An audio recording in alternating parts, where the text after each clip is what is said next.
नमस्कार, capital TV का खास शो राहुल का अग्निपथ देख रहे हैं आप। मैं हूं आपके साथ पूजा।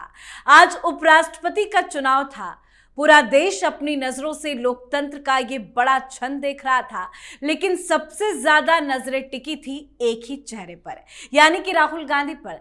सवाल ये था कि क्या मलेशिया से वापस लौटेंगे या नहीं, लेकिन जनाब मजबूरी में ही सही, दौड़े भागे हाफते हुए राहुल गांधी भारत लौटे। राहुल गांधी ने भी वोट डाला, पर उपराष्ट्रपति के चुनाव में राहुल की गलतियों ने कांग्रेस को कैसे डुबोया, आपको बताएंगे। साथ ही दिल्ली में बिहार कांग्रेस की अहम बैठक भी हुई है। राहुल गांधी ने बिहार प्रदेश इकाई के वरिष्ठ नेताओं की बैठक बुलाई थी, जिसमें सीट शेयरिंग और चुनावी रणनीति पर मंथन हुआ। बताया जा रहा है कि आरजेडी कांग्रेस की मांग के मुताबिक सीटें देने के लिए तैयार नहीं है, पर आरजेडी और कांग्रेस में बात नहीं बन पा रही है। पर इससे भी बड़ी खबर यह सामने आई है कि राहुल गांधी की नागरिकता पर सवाल उठाने वाले एस विघ्नेश से आज ईडी ने पूछताछ कर ली है। तो कैसे फंस गए हैं राहुल गांधी, आपको बताएंगे। चर्चा के लिए मेरे साथ स्टूडियो में मौजूद हैं कैपिटल टीवी के एग्जीक्यूटिव एडिटर राजीव जी। सर, आपका बहुत बहुत स्वागत है। अचानक से मलेशिया से वापस तो आ गए राहुल गांधी, लेकिन उपराष्ट्रपति चुनाव में कैसे खुद भी फंसे, इंडी अलायंस को भी फंसा दिया। देखिए, देर आए तो फिर परेशानी पैदा होगी ही। आपको अगर कोई कमिटमेंट है तो उसके साथ चलना होता है। अगर कमिटमेंट तोड़ दिए तो उसके बाद नजरें तो टिकी रहेगी आपके ऊपर, लेकिन उन नजरों में मुस्कुराहट होगी कि देखो ये कैसा व्यक्ति है जो किसी काम को सीरियसली लेता ही नहीं है। बिहार गए और बिहार में जब ये वोटर अधिकार यात्रा निकाल कर आए तो फिर फीडबैक यूनिट से अपने बारे में, अपनी पार्टी के बारे में क्या चल रहा है उसके बारे में जानकारी चाहिए, तो ये मलेशिया भाग गए और मलेशिया में वहां घूम घाम के और उसके बाद क्या क्या करके आए पता नहीं। किन लोगों के साथ मीटिंग करने गए थे उनको पहले से पता होगा, जानकारी होगी कि नेपाल में ऐसा कुछ होने वाला है, पड़ोसी देश है। तो ये जिस तरीके से पहले ये पता चला था कि बांग्लादेश में जो आंदोलन करवाया गया उसमें उन लोगों की भी भूमिका है जो कि पहले राहुल गांधी से मुलाकात कर चुके हैं। ये रिजीम चेंज की बात चल रही है और बात इस बात की भी चल रही है कि उज्बेकिस्तान में जिस महिला से इन्होंने मुलाकात की थी, सामंता पावर, वो भी रिजीम चेंजर थी। और ये इन लोगों के गुट में राहुल गांधी रहते हैं। पूरी दुनिया के वैसे लोग हैं जो कि अलग अलग देशों में अस्थिरता पैदा करते हैं। अभी मलेशिया में किन लोगों से मुलाकात की, कहाँ की फंडिंग की बात हुई, ये अभी पता नहीं है। लेकिन ये वापस आए तो इनसे सवाल तो ये पूछा ही जाना चाहिए था, लेकिन इंडी अलायंस के पार्टनरों ने सोचा सवाल हम क्यों पूछे, क्योंकि बेइज्जती तो सबसे बड़ी इन्हीं की हुई है। हम लोग क्या हैं, हम लोग तो सपोर्टिंग पार्टियां हैं और हमें रीजनल पॉलिटिक्स करना है, नेशनल पॉलिटिक्स नहीं करना।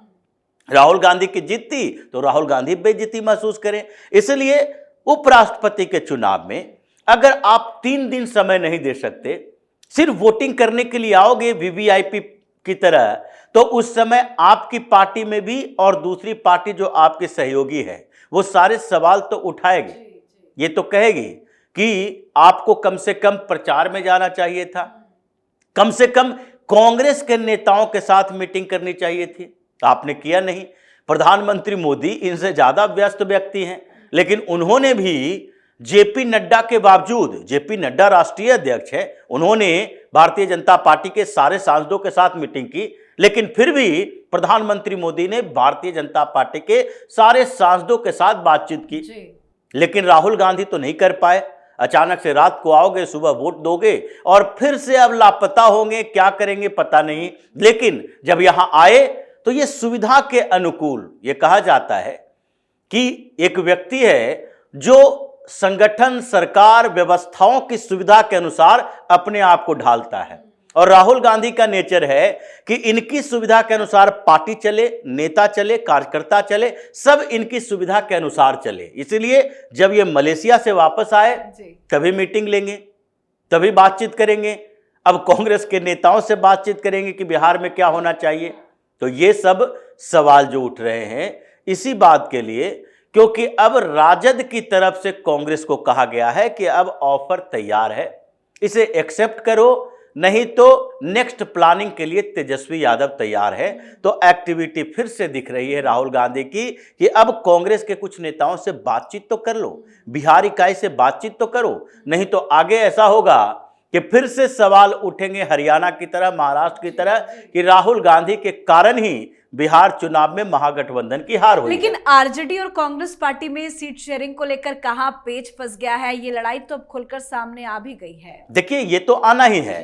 भले ही जो इनके कांग्रेस के यानी बिहार के प्रभारी हैं, उन्होंने बार बार कहा कि नहीं नहीं, हम लोगों के बीच सब ठीक चल रहा है और सीट शेयरिंग फार्मूला अब डेवलप हो रहा है। लेकिन डेवलप होगा कैसे जब कांग्रेस की डिमांड उन छोटी पार्टियों की डिमांड से टकराता हो जो कि इनके अलायंस पार्टनर है। राजद की बात छोड़ दीजिए, राजद तो सेट करके बैठी है कि पिछली बार अगर 144 सीटें मिली थी तो हम 10-5 सीटों का सैक्रिफाइस कर सकते हैं, एडजस्ट कर सकते हैं अपनी दूसरी पार्टियों से। लेकिन उसके बाद ये कांग्रेस पार्टी एडजस्ट करने के लिए तैयार हो, क्योंकि सबसे खराब परफॉर्मेंस तो इसी की रही थी, तो इसको एडजस्ट करना चाहिए। और इसलिए कांग्रेस के डिमांड को कम करने के लिए राजद ने सीधे तौर पर कहा है, तेजस्वी यादव ने कहा है कि भाई कांग्रेस दूसरी सबसे बड़ी पार्टी है बिहार में हमारी गठबंधन में, तो इनको सेक्रीफाइस करना चाहिए। राहुल गांधी राष्ट्रीय राजनीति करते हैं और हम लोग तो क्षेत्रीय राजनीति करते हैं, हमारे लिए तो सिर्फ बिहार ही है और दूसरे जगह पर इनको सपोर्ट की जरूरत पड़े दिल्ली में तो हम देने के लिए तैयार है, बिहार में तो ये सपोर्ट करे। यानी अभी कांग्रेस वहां ऐसे फंसी है कि 25-30 सीटों पर अगर सिमट जाए महागठबंधन के अंदर, अगर मैक्सिमम इसको 40 सीटों का ऑफर हो जाए तो ये बहुत बड़ी बात देखने को मिलेगी। बिल्कुल, आज का दिन भी काफी इंपॉर्टेंट था, उपराष्ट्रपति का चुनाव भी और बिहार कांग्रेस इकाई की बैठक भी हुई और साथ ही आज ईडी ने राहुल गांधी की नागरिकता के मसले पर विघ्नेश सिसिर को तलब किया था, वहां पे पूछताछ हुई है, क्या कुछ हुआ है? देखिए, बड़ी समस्या पैदा हो गई है। जिस तरह की एक्टिविटी अब राहुल गांधी की नागरिकता पर दिख रही है, लगता है कि अब ज्यादा समय नहीं है सारे सबूत सामने आने में। क्योंकि एक तो हाई कोर्ट का फैसला, हाई कोर्ट ने मान लिया, प्रथम संज्ञान ले लिया और सीधे तौर पर कहा कि नहीं नहीं, ये जो विघ्नेश सिसिर इस बार सबूत लेकर आए हैं उसके लिए केवल गवर्नमेंट एजेंसी का अप्रूवल चाहिए, उसके बाद हम मान लेंगे कि ये पासपोर्ट की कॉपी है। जो विघ्नेश सिसिर ने नए सबूत की बात की थी उसे रिव्यू पिटीशन दायर किया था, इलाहाबाद हाई कोर्ट ने मान लिया। दूसरी बात, इलाहाबाद हाई कोर्ट ने यह भी माना कि ये चूंकि बड़े लोगों के खिलाफ मुकदमा कर रखे हैं तो इनकी सिक्योरिटी बढ़ानी चाहिए और सुरक्षा के इंतजाम करने के लिए गृह मंत्रालय को निर्देश भी दिया, 7 दिन का वक्त दिया है कि नहीं, गृह मंत्रालय विघ्नेश सिसिर की सुरक्षा की व्यवस्था करे, क्योंकि इनको धमकियां मिल रही है, क्योंकि इन्होंने राहुल गांधी के ऊपर मुकदमा कर रखा है। प्रियंका वाड्रा के खिलाफ भी केरल के कोर्ट में ये याचिका दायर कर रखे हैं कि प्रियंका वाड्रा ने गलत तरीके से वायनाड का चुनाव जीता है, तो ये इनके खिलाफ है, तो इनको सुरक्षा दी जानी चाहिए। उसके बाद हाई कोर्ट के साथ निकलते हुए होम मिनिस्ट्री की तरफ से आया। अब इसकी जांच सीबीआई और एंटी करप्शन ब्यूरो कर रही थी। अब उसके बाद ये मामला आ गया ईडी के पास। ईडी किस बात के लिए? मनी लॉन्ड्रिंग के साथ साथ फेमा के मामले में ईडी जांच कर रही है। और फेमा के मामले में मतलब राहुल गांधी ने जो कंपनी ब्रिटेन में बनाई, जिसका 80% शेयर इनके पास था, जिसके बोर्ड ऑफ डायरेक्टर में इनका नाम था, और उसी के एनुअल रिटर्न में इन्होंने बताया था कि वो ब्रिटिश सिटीजन हैं, तो अब तो ये अंतर्राष्ट्रीय नियम कानून के दायरे में आएगा। तो इसलिए फेमा के एक्ट 37 के अनुसार इन लोगों ने, ईडी ने जांच शुरू की है कि क्या राहुल गांधी ने भारतीय कानून का उल्लंघन किया, मनी लॉन्ड्रिंग की, वहां जो कमा कर लाए थे उस पैसे को अपने साथ दिखाए कि नहीं, टैक्स दिए कि नहीं उसका।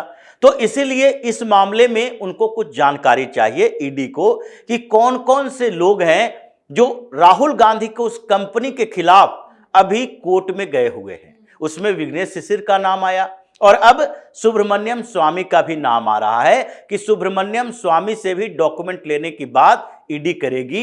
उन्होंने भी दिल्ली हाई कोर्ट में मामला दर्ज कर रखा है और दोनों ने बैकअप प्राइवेट लिमिटेड की बात की है। तो इसलिए विघ्नेश सिसिर को बुलाया गया, वहां पर पूछताछ की गई, कि आपको ये डॉक्यूमेंट्स कहां से मिला, और उसके बाद उनसे डॉक्यूमेंट प्रोवाइड करने के लिए कहा गया कि उस कंपनी के बारे में जितने ज्यादा से ज्यादा जानकारी आपको है, राहुल गांधी कब से कब उस कंपनी में थे और भारत शिफ्ट करने से पहले उस कंपनी के बोर्ड ऑफ डायरेक्टर में थे, तो उसके एनुअल रिटर्न में कितने पैसे यानी कि इनकम के बारे में बताया गया।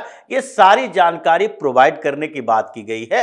अब उसके बाद ईडी एक्शन शुरू होगा इनकी नागरिकता और फेमा के मामले दोनों में। बिल्कुल सर, बहुत बहुत धन्यवाद सर समझाने के धन्यवाद। लिए। तो राहुल गांधी की नागरिकता पर पेच फंसता जा रहा है। ईडी अब सबूतों को खंगालेगी और सबूतों के आधार पर अब राहुल गांधी पर एक्शन भी होगा। शिशिर ने ईडी दफ्तर में आज एंट्री लेने से पहले ही बता दिया था कि उन्हें धारा 37 के तहत तलब किया गया है। उन्होंने ये भी बताया कि उनके पास ठोस सबूत, पुख्ता जानकारी, दस्तावेज, रिकॉर्ड और वीडियो भी है जिन्हें वो एजेंसी को सौंपने जा रहे हैं। तो एक बड़ी मुसीबत राहुल गांधी के लिए खड़ी हो गई है। साथ ही उपराष्ट्रपति का चुनाव हो या बिहार का चुनाव, हर जगह कांग्रेस पार्टी, राहुल गांधी फंसे हुए हैं। तो आप भी अपनी राय कमेंट करके लिखिएगा। देखते रहिए कैपिटल टीवी। नमस्कार।